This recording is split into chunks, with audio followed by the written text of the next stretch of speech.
우리의 사명 다하는 날까지 우리와 함께 하시리라 약속하신 주님인 줄로 믿습니다. 그 주님이 오늘도 이 자리에 저와 여러분들과 함께 하심을 믿고 주님께 감사하는 복된 이 시간 되기를 주님의 이름으로 축복합니다. 저는 여러분들에게 기도와 하나님의 은혜로 한 주간 노예 주간으로 있는 필리핀 선교대회 잘 마치고 돌아왔습니다. 얼굴이 타지 않은 걸 보아서 잘 마쳤다, 그런 생각이 듭니다. 정말 더웠거든요. 35도, 37도, 참 더운 인기였는데 하나님의 은혜 가운데에 큰 그런 어려움 없이 소정의 목적을 잘 달성하고 이와 같이 여러분들 앞에 다시 서게 되었습니다. 감사하고요. 더운 일기지만 하나님이 함께 하셨다라고 하는 여러 가지 증거들, 그리고 제 마음의 결단, 그리고 교회를 통해서 앞으로 하나님의 일이 어떻게 진행될 것인가 기대하고 소망하는 가운데에 잘 마칠 수 있었습니다. 하나님께 감사드리고 기도해 주신 여러분들에게 감사의 말씀을 드립니다. 홍병식 선교사님도 함께 만나보았고요. 그에 관련된 내용들은 오늘 오후 시간에 함께 나누도록 하겠습니다. 오늘 말씀은 사사기의 시작이라고 할 수 있겠습니다. 사사기는 말 그대로 사사시대에 있었던 일이다 라고 보면 되겠습니다. 사사라는 말은 judge, 그러니까 심판 또는 심판자 또는 재판관, 재판자, 그렇게 되겠습니다. 그러니까 하나님께서 이 사사들을 세워서 누군가를 심판했다, 누군가를 재판했다. 그래서 심판하신 내용들이 오늘 이 사사기에 기록이 되어져 있습니다. 특별히 이스라엘 백성들에 대한 심판도 의미가 있겠습니다만은 실제로 사사들을 통해서 하나님께서 심판하신 대상들은 블레셋이나 모압이나 미디안이나 이러한 이방 족속들을 심판하신 사사들을 통해서 심판하신 그러한 말씀입니다. 이 심판이 있을 이때에 이스라엘 백성들이 어떠했길래 하나님께서 이와 같이 사사를 세워서 이방 사람들을 심판했느냐? 사사들은 하나님께서 세우셔서 이스라엘 백성들을 구원한 구원자들인데, 그러다 보니까 우리가 사사기를 보면서 이스라엘 백성들을 위하여서 사사를 세우셔서 사사로 하여금 구원자의 역할을 하는, 그러다 보니까 그 내용을 들여다보면 정말로 정기적인 영웅담이 이 사사기에는 많이 기록되어져 있습니다. 우리가 잘 아는 여사사였던 미디안으로부터 드보라부터 시작을 해서 입다라든지 그 다음에 기드온이라든지 삼손이라든지 이런 유명한, 우리가 많이 들어서 잘 아는 유명한 그런 사사들이 기록이 되어 있습니다. 12명의 사사가 나오고요. 이 12명의 사사의 일면을 하나하나 들여다보면 정말로 대단한 일들을 했습니다. 드보라를 비롯해서 여러분들 기드온 300명의 용사, 입다, 물론 자신의 딸을 하나님 앞에 드려야 했던 그런 실수를 한 입다라는 인물도 있었고요. 삼손, 그러면 드릴라와 함께 정말 사사이지만 이렇게 흠이 많은 사사가 또 있을까? 정말 위대한 하나님의 일을 감당했지만 또 흠도 많았던 그런 사사. 각 인물들마다 아주 특징을 가지고 있었고, 그리고 그들이 했던 일들을 들여다보면 그야말로 영웅 중에 영웅들이었다라는 생각이 듭니다. 이렇게 사사기에 나오는 이러한 이야기들은 이스라엘 백성, 이스라엘 사람들에게는 마치 무용담과 같아서 아주 흥미진진한 그런 이야기로 전해질 수 있겠습니다만은, 사실 이렇게 흥미진진하게 진행되어지는 이 사사들의 이야기의 시작은 뭐였느냐? 그러니까 하나님께서 이 사사들을 세웠던 이유를 보면 알 수 있죠. 하나님이 왜 사사를 세웁니까? 이방 사람들을 괴롭히는 이스라엘 백성들을 괴롭히는 이방 사람들이 있었습니다. 그러니까 이방 사람들이 이스라엘 백성들을 괴롭히는 거예요. 그러니까 하나님께서 이 이방 사람들로부터 구원하시기 위해서, 이스라엘 백성들을 구원하시기 위해서 사사를 세우셨는데 왜 이방 사람들이 이스라엘 사람들을 괴롭혔느냐? 하나님을 그들이 제대로 섬기지 않았기 때문입니다. 그러니까 이스라엘 백성들이 하나님을 제대로 섬기지 않으니까 하나님께서 이방 사람들을 들어서 이스라엘 백성들을 치신 거예요. 이들이 이제 회개합니다. 그러니까 하나님께서 그 회개를 들으시고 용서하셔서 사사를 세우신 거예요. 그 사사를 통해서 괴롭혔던 이방 사람들을 물리치게 하고, 그리고 이 사사들을 통해서 이제 그 이스라엘 백성들을 다스리게 합니다. 그래서 어떤 의미에 보면 사사라고 하는 인물들은 이스라엘 백성들을 구원하는 구원자 역할도 했고, 그리고 그들을 다스리는 정치 지도자 역할도 했던 사람들이 바로 이 사사들입니다. 그러나 이 사사의 시작은 바로 이 하나님을 이스라엘 백성들이 제대로 섬기지 않았기 때문이라는 거예요. 하나님의 말씀에 순종하지 않았기 때문에 우상을 섬기고 그들이 원하는 자기의 소견에 오른 대로 살았던 이스라엘 백성들이었기 때문에 하나님께서 이방 사람들을 들어서 그들을 책망하셨다라는 겁니다. 그러니까 우리가 이 사사기를 영웅담으로 드릴 것만은 볼 것만은 아니라는 거죠. 와, 사사들을 세워서 이방 사람들과 싸워서 이기게 하셨구나. 야, 하나님 대단하다. 물론 그 말은 맞긴 합니다만은 이스라엘 백성들이 뭐 한 것 때문에요?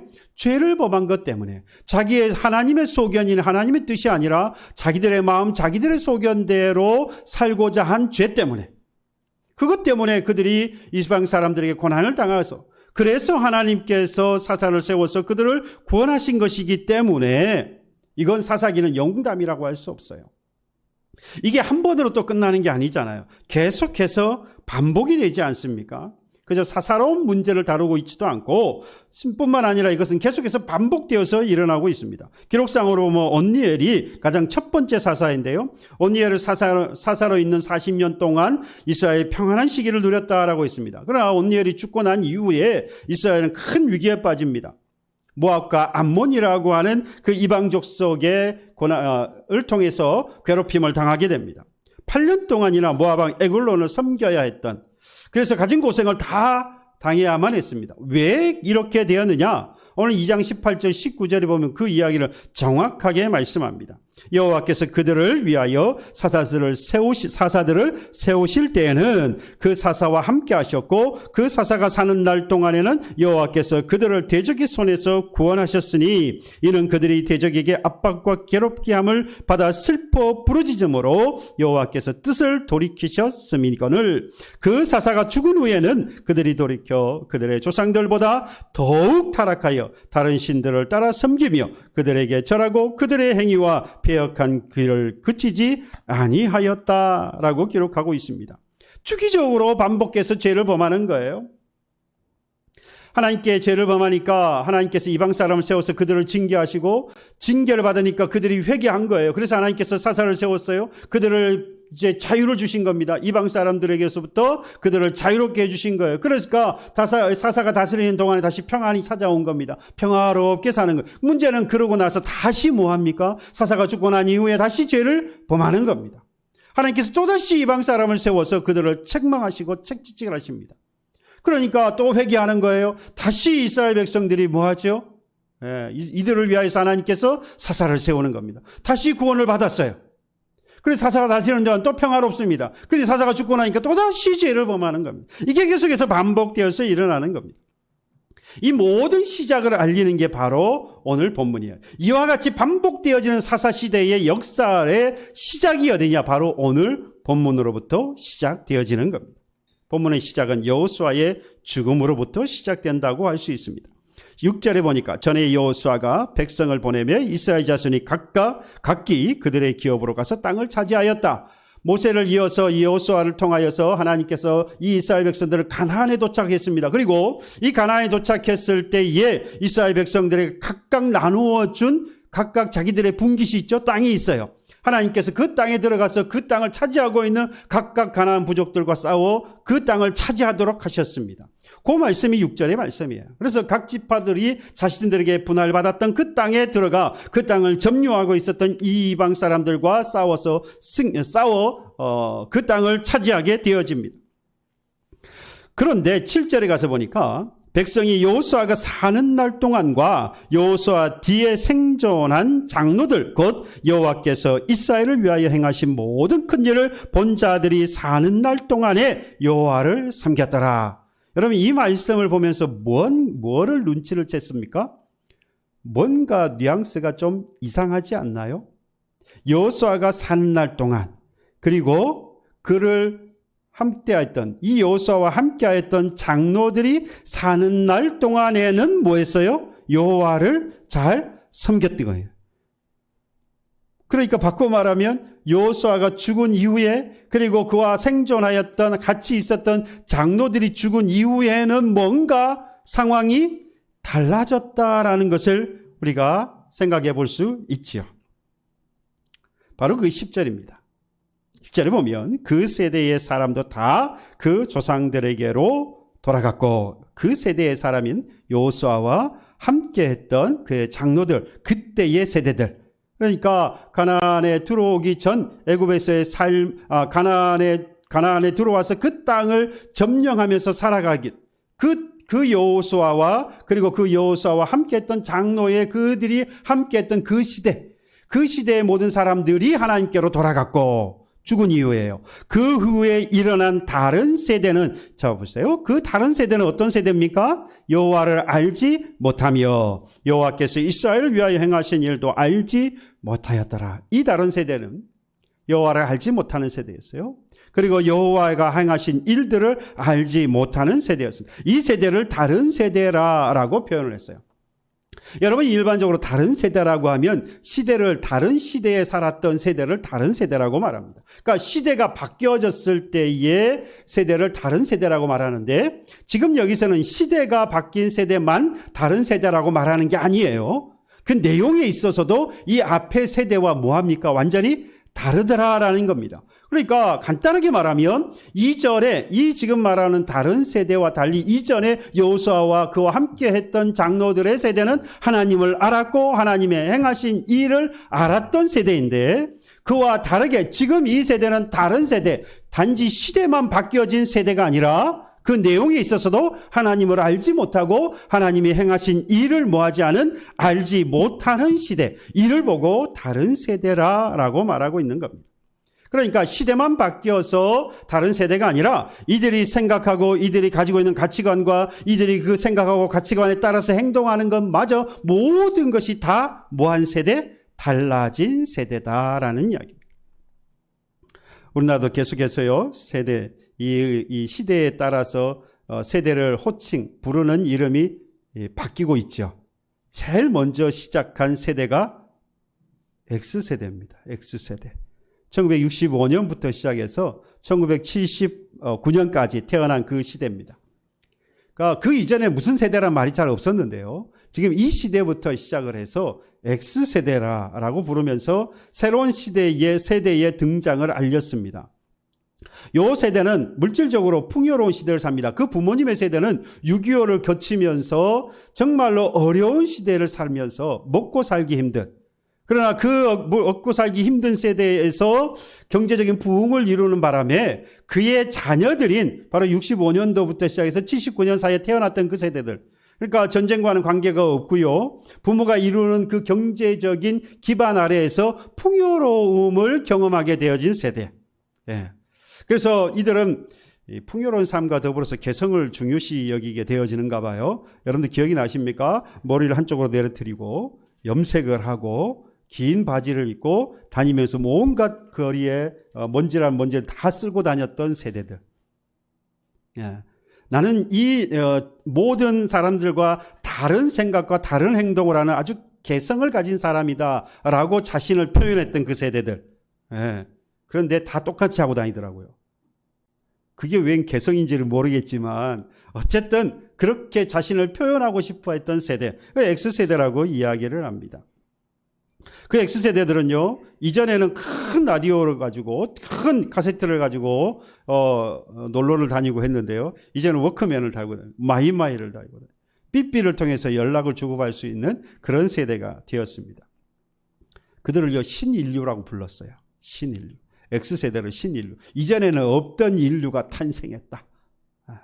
그 다음 세대가 이제 밀레니엄 세대죠. 1980년생으로부터 시작을 해서 1990년대 중반에 이르기까지 이때 태어난 사람들입니다.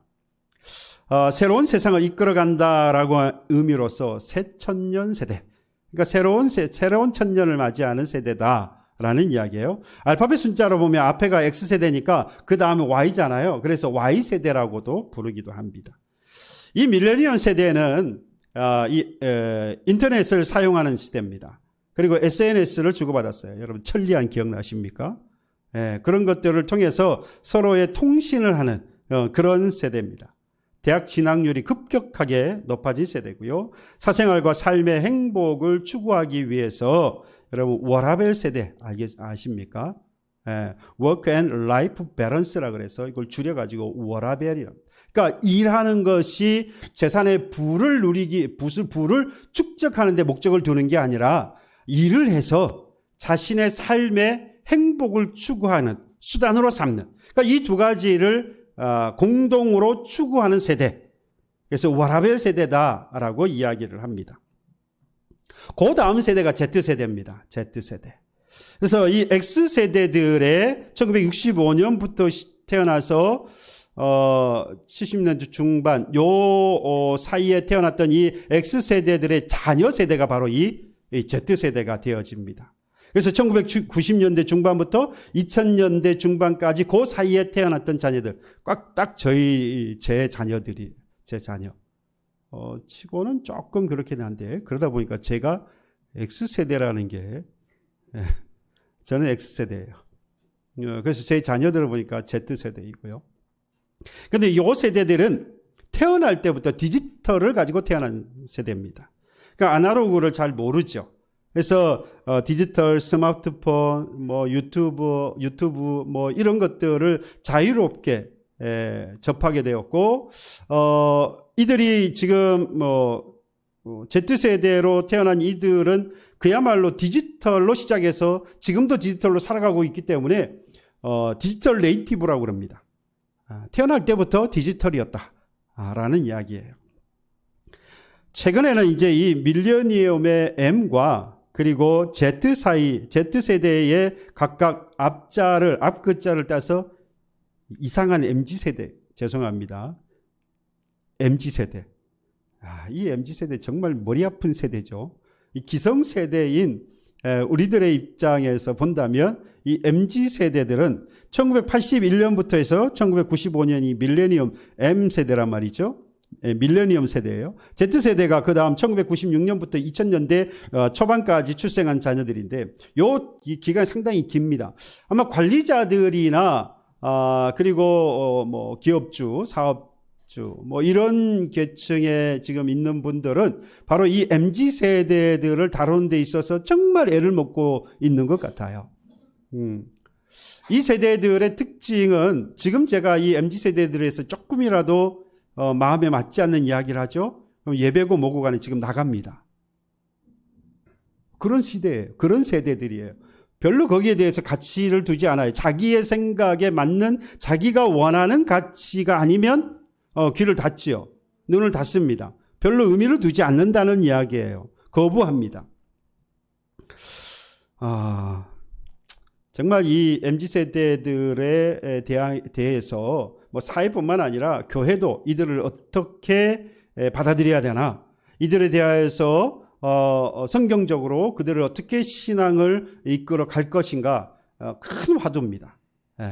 사회적으로도 그렇지만 교회에서도 아주 큰 화두가 바로 이 MZ세대를 어떻게 대하고 이들을 어떻게 이끌고 갈 것인가 큰 화두입니다.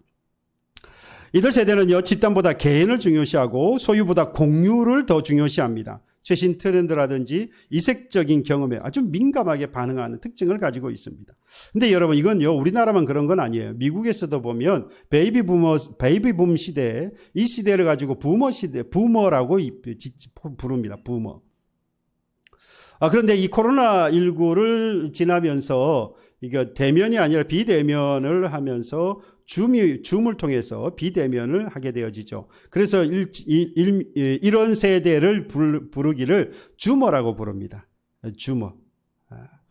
그러니까 지금 사회가 그렇게 변하고 그 세대가 바뀌어져 갈 때에 그 세대를 부르는 이름들을 이렇게 들여다보면 이 세대들이 어디에 가치관을 두고 어떤 생각을 가지고 어떻게 행동하는가를 알 수가 있습니다. 그 세대를 부르는 것을 보면 그 세대의 특징, 그러니까 저와 여러분들이 어떤 행동을 하고 있다면 그 세대가 어느 세대인지 우리가 알 수 있는 거죠. 여러분들의 생각이나 여러분들의 가치관이나 여러분들이 하고 있는 행동을 보면 여러분들이 어떤 세대인 줄 알 수가 있는 거예요. 억지로 MZ세대처럼 하려고 하지 마세요. 그래 봐야 다 들통나게 되어 있습니다. 생각하는 것, 가치관은 순간에 바뀌어지는 게 아니잖아요. 여러분, 이런 특정 시대에 특정 세대를 부르는 호칭의 공통점이 있습니다. 방금 말씀을 드린 대로 시대의 변화에 따라서 생각이나 가치관이나 그리고 행동이 달라지는 것에 따라서 호칭이 바뀐다는 거죠. 세대마다 사회를 이해하고 받아들이는 차원이 다르고요. 적응하는 방식도 다릅니다. 그래서 각 세대를 보고 옳다 그르다라고 평가하거나 판단할 수 없습니다. 예, 그 세대, 그 시대에 따라서 그 세대가 가지고 있는 특징이기 때문에 그 특징을 가진 세대를 보고 이건 옳다 그르다 말하는 건 맞지 않아요. 옳고 그름의 문제가 아니라는 겁니다. 그들의 생각이나 가치관에 따라서 행동하는 것이기 때문에 그것이 그 세대의 특징이기 때문에 그걸 가지고 나와 다르다고 해서 이건 옳다 그르다 말할 수 없다라는 것이죠. 그저 차이일 뿐입니다. 우린 그 사실을 인정해야 돼요. 그런데 여러분, 이 생각과 이 가치관에 따라서 행동하지만 옳다 그러다고 판단할 수 있는 게 있어요. 판단해야 되는 게 있습니다. 그게 바로 오늘 이 본문의 내용입니다. 본문의 내용. 이미 10절에서 우리가 보았습니다. 여호수아가 죽은 이후에 그리고 장로들이 다 죽고 난 이후에 이 사사 시대의 이스라엘 백성들 여호와를 알지 못했다라고 했고 여호와가 이스라엘 위해서 하신 일을 전혀 알지 못하는 세대, 그 세대를 뭐라고 불렀습니까? 다른 세대라고 불렀어요.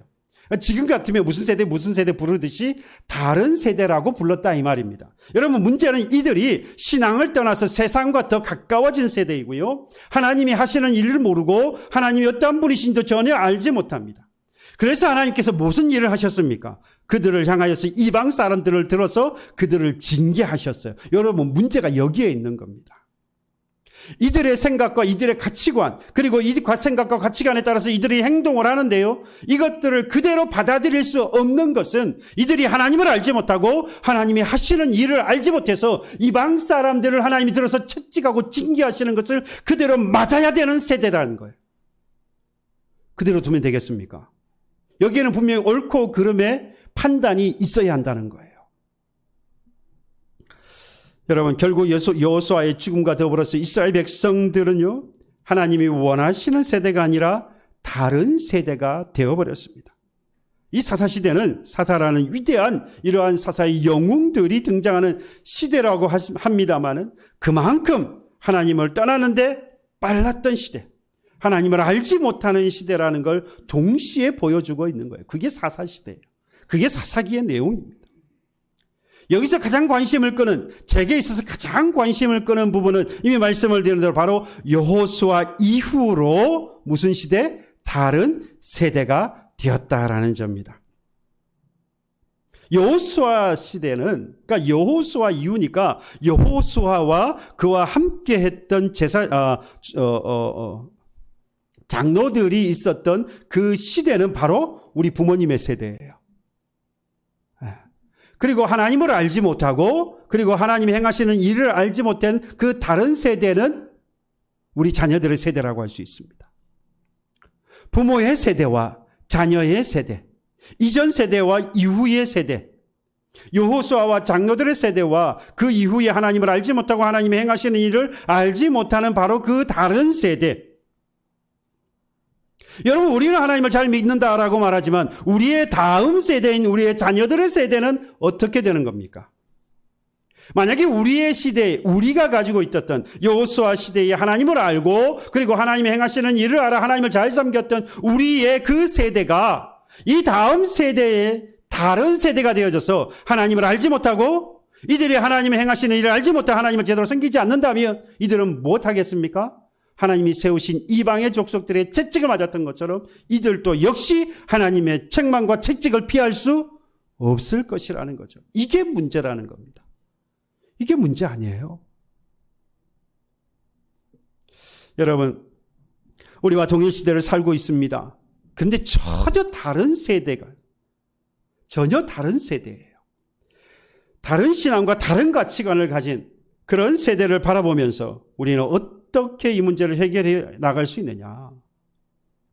부모의 세대와 자녀의 세대가 동일 시대에 동일 세대로 이어가야 합니다. 동일 시대를 살아가는 우리 부모와 우리의 자녀가 다른 세대가 아니라 동일 세대가 되어야 한다는 거예요. 어디 안에서요? 믿음 안에서, 신앙 안에서. 물리적으로는 부모와 자녀 세대가 절대로 동일 세대가 되는 것은 불가능합니다. 부모 세대는 급변하는 사회에 대해서 적응하기가 쉽지 않죠. 얼마나 빠르게 변화하고 있습니까? 절대로 그래서 이 자녀들 세대와 우리는 물리적으로 동일한 세대를 살 수 없습니다. 동일한 세대가 되는 건 불가능해요. 스마트폰을 보아도 그렇잖아요. 우리 부모 세대는 죄송합니다만 10% 이상 쓰면 정말 잘 쓰는 겁니다. 기능을 10% 20% 정도. 사실 전화하고 문자하고 톡하고 그 다음에 인터넷 뭐 이렇게 찾고 유튜브 보고 뭐 이 정도 하는 것이 거의 우리 부모 세대의 뭐 거의 다라고 할 수 있겠죠. 근데 우리 자녀들은 그렇지 않습니다. 요즘 세대들은 스마트폰으로 영상을 만들기도 하고요. 그것을 올려서 공유하고요. 직접 디렉터가 되어서요. 거의 전문가 수준으로 모든 걸 다루고 있습니다. 그러니까 그 무궁무진한 기능들을 우리 자녀 세대들은 능숙능란하게 다루고 있어요. 그러니 부모 세대와 자녀 세대가 물리적으로 같은 세대가 된다라고 하는 것은 불가능합니다. 동일 세대가 되는 건 불가능해요. 하지만 신앙을 그 이상으로 놓고 이야기한다면 이건 달라져요. 문제가 다릅니다. 부모 세대가 가진 이 신앙을 자녀 세대가 그대로 가지는 동일 세대가 될 수 있고 또 되어야 한다라는 이야기입니다. 부모 세대와 자녀 세대가 동일 시대의 다른 세대가 아니라 동일 시대의 동일 세대가 되어야 합니다. 여러분, 이건 저의 이야기가 아니라 인류의 역사, 종교 역사를 들여다보면 그렇게 되는 것을 정확하게 알 수 있어요. 초대교회로부터 시작되었던 그 신앙은요, 중세를 거치면서 타락했다가 다시 종교 개혁가들을 통해서 회복이 되어집니다. 그러니까 신앙이 어떻게 됐죠? 다시 유지가 되어지는 거예요. 그런가 하면 이 종교 개혁가들의 가졌던 그 신앙이 지금을 살아가는 우리의 신앙에도 역시 같은 신앙으로 이어져 내려오고 있지 않습니까? 물리적인 변화를 제외하면 신앙은 절대로 변하지 않습니다. 복음이 변하지 않고요. 예수가 변하지 않습니다. 히브리서 13장 8절에 히브리서 기자가 말합니다. 예수 그리스도는 어제나 오늘이나 영원토록 동일하시다라고 말씀합니다.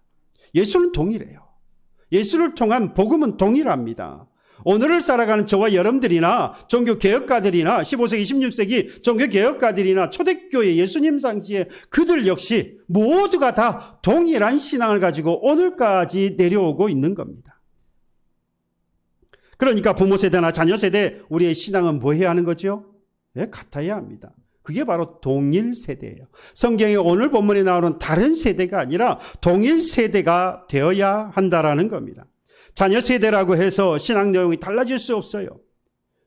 달라진 신앙을 바라보면서 그럴 수밖에 없다라고 말하는 것은 포기입니다. 신앙을 포기하는 거예요. 다만 어떻게 동일 세대가 되도록 할 수 있느냐? 동일 세대가 되도록 그 신앙을 전수할 수 있을까라고 하는 문제가 우리의 숙제가 되겠죠. 우리의 과제가 될 겁니다. 여호수아의 죽음으로 이스라엘이 이 점에 있어서 안타까운 모습을 보인 거예요. 제가 볼 때에는 이 여호수아와 그와 함께 했던 그 장로들, 이들에게 문제가 있어요. 그들이 하나님을 잘 섬기는 세대였는지 모르지만 그 다음 세대가 다른 세대가 되었다라는 것. 하나님을 알지 못하고 그 여호와가 하시는 일을 알지 못하는 세대로서 다른 세대가 됐다라고 하는 점에 있어서는 그들만의 문제가 아니라 여호수아와 그 시대를 살았던 장로들에게도 분명한 문제가 있다. 아니, 어떻게 보면 그들에게 더 큰 문제가 있다라고 볼 수 있다는 겁니다. 여호수아가 살았던 시대와 그 다음 세대가 다른 세대가 되어지는 바람에 그 자녀의 세대는요, 그야말로 이방인이라고 하는 채찍을 들어서 하나님께 책망을 받았다. 만약에 이 여호수아와 그의 장로들이 함께해서 그 다음 세대가 다른 세대가 아니라 동일 세대가 되었다고 한다면 사사시대는 없었을 거예요. 사사가 필요하지 않잖아요. 이방인을 들어서 그들을 책망할 일이 없잖아요. 여러분, 사사가 있는 것은 결코 복이 아닙니다. 결국에 가서는 그들이 하나님의 백성으로 돌아와서 구원을 받는 자들이 되었기 때문에 복이라고 말하겠지만 좀 더 근본적으로 따져보면 사사가 있었다라고 하는 사실 자체는 결코 복이 될 수 없어요.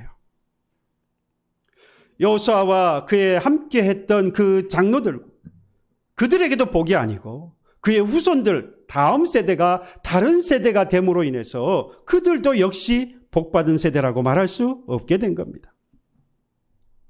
우리가 이 부분에 있어서 우리 자녀들과 같은 믿음을 가지고 있는지 우리는 고민해 보아야 합니다. 내가 신앙생활 잘한다고 내 신앙이 이 정도였으니까 됐다라고 여러분 그렇게 생각하면 우리 다음 세대는요, 다른 세대를 살아서 잘못된 신앙으로 해서 하나님의 징계를, 이방인을 들어서 치시는 하나님의 징계를 면할 수 없을 거라는 거예요. 그런 모습을 갖기 위해서 우리는 어떤 노력을 하고 있는지, 여호수아 이후 세대가 다른 세대가 되어버린데도 온전히 그 시대만의 책임이라고 우리는 말할 수 있는 것인지, 여호수아 시대의 사람들에게는 책임이 없는 것인지, 이 말씀을 들은 저는 여호수아 시대의 사람들이 책임이 더 크다고 봅니다. 바로 우리들에게 더 책임이 크다는 이야기예요. 적어도 자녀 세대에게 신앙의 유산을 물려줄 수 있어야 합니다. 그렇지 않았기 때문에 동일 시대를 살지만 다음 세대가 다른 세대가 되어버린 거예요.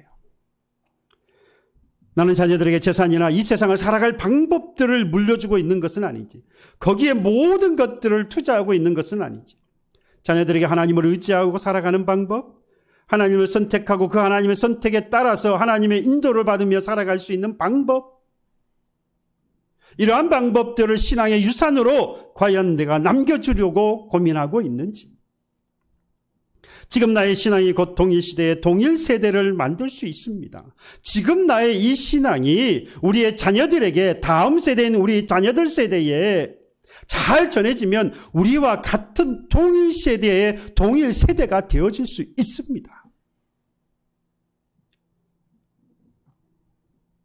그러기 위해서 우리의 신앙을 돌아봐야 되죠.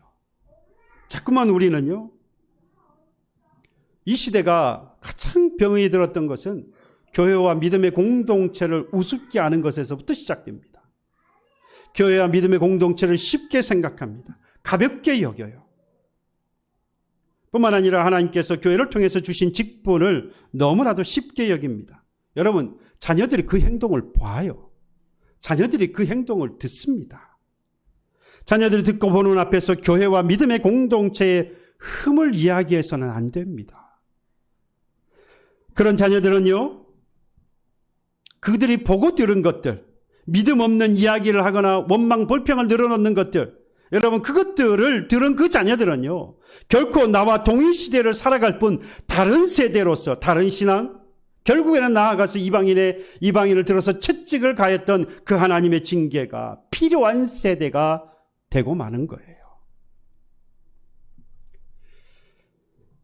일반화시키기는 어렵습니다마는 나의 자녀가 채찍에 맞는 건 부모에게 분명히 책임이 있습니다.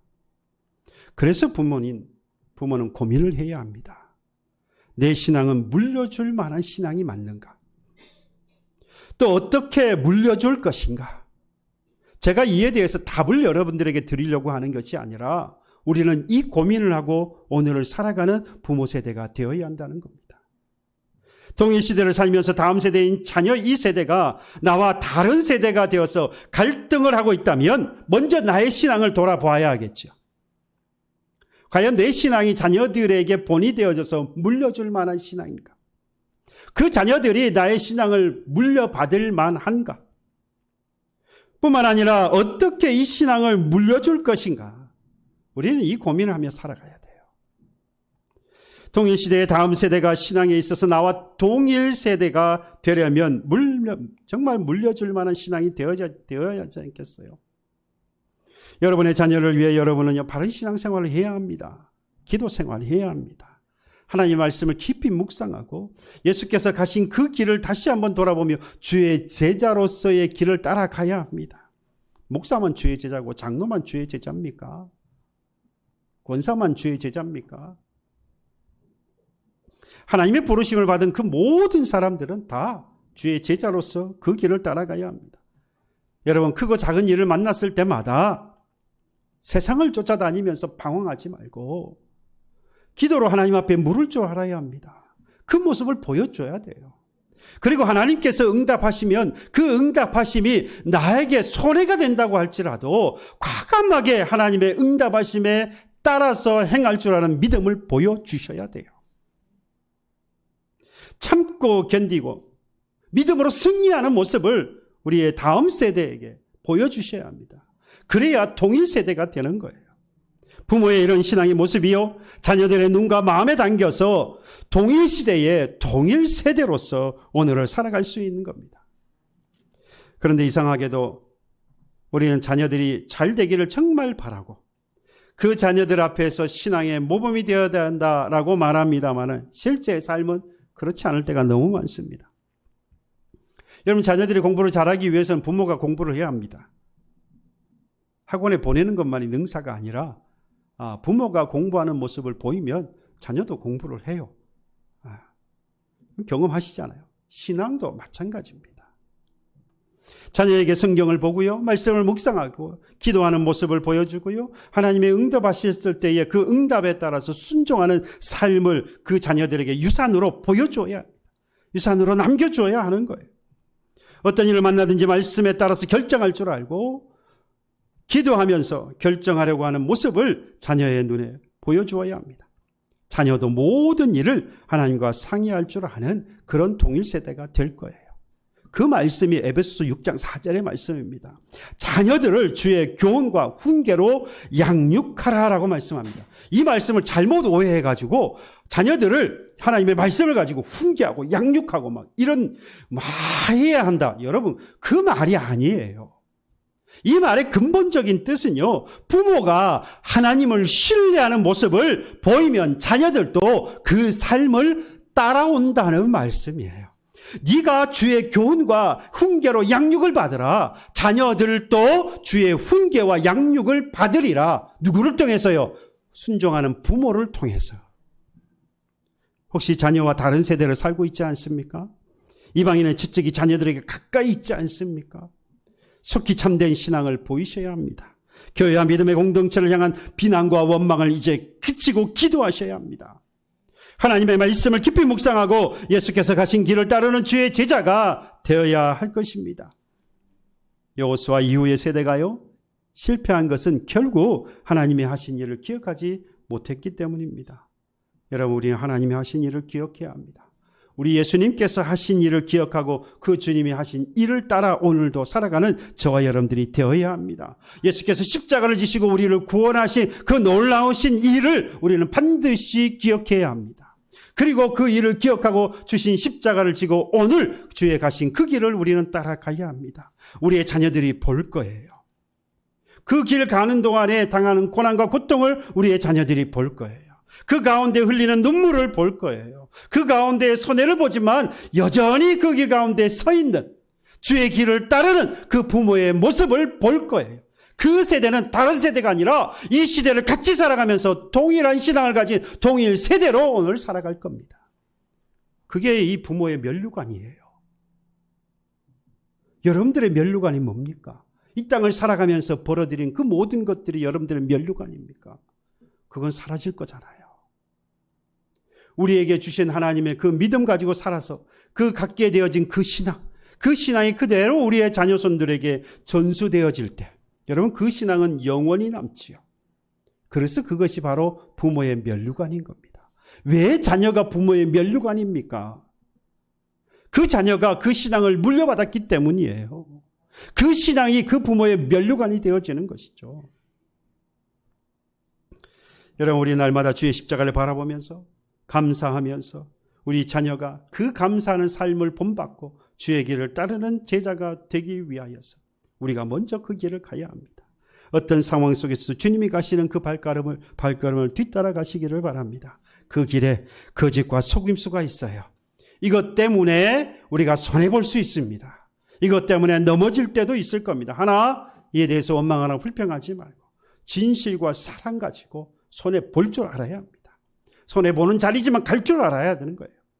세상에서는 손해보는 자리에 서게 되면 사람들이 손가락질하지만 그리스도를 위하여서, 복음을 위하여서 말씀에 순종하는 삶을 통해서 손해볼 줄 아는 자리에 머물러 있다면 여러분, 하나님은 그것이 그들의 자손의 신앙으로 물려져서 그들과 동일 신앙을 가지고 동일 세대로서 오늘 하나님께 영광 받은 부모의 모습으로 하나님 앞에 서게 될 것입니다. 동일 세대를 이루는 것은 바로 결국 부모인 우리의 신앙의 삶에 달려 있습니다. 주님이 가시는 길에 우리도 조용히 그 주님을 따라갈 수 있기를 바랍니다. 그러면 결국 주님을 믿는 믿음이 우리 안에서 세워지는 것을 발견하게 될 것이고, 동일 시대의 다음 세대가 다른 세대가 아니라 우리와 동일 세대가 되어서 하나님께 영광을 돌리는 복된 믿음의 가정 세워 나아가는 저와 여러분들이 되기를 주님의 이름으로 축복합니다. 찬양하겠습니다. 찬송가 452장 찬양합니다.